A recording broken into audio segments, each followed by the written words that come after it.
Comment gérer le SAV en e-commerce? Honnêtement, moi, ça fait plus de 10 ans que je fais du e-commerce et au fil des années, plus le temps passe, en fait, moins j'ai de SAV.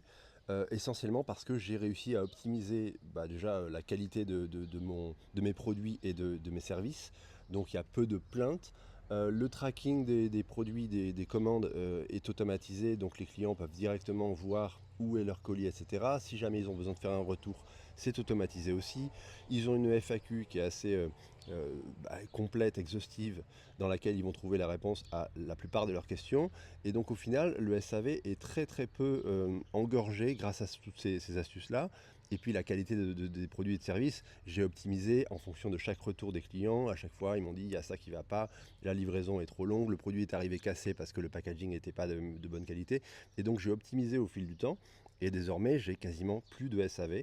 Donc en fait, il faut vraiment viser ça. Il ne faut pas se dire, ah, je vais embaucher plein de gens qui vont s'occuper du SAV.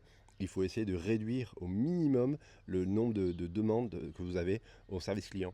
Donc pour ça, si jamais ça vous intéresse, vous avez directement dans ma bio un lien cliquable qui va renvoyer vers une communauté gratuite dans laquelle je parle de e-commerce en solo. Moi, ça fait plus de 10 ans que je fais du e-commerce seul depuis chez moi. Donc c'est pour ceux qui ne veulent pas faire un business à la start-up, scaler, prendre des associés, des investisseurs pour faire des millions. C'est vraiment un lifestyle business, donc un business au service de votre vie. Si ça vous intéresse, le lien est dans la bio et on se dit à de suite.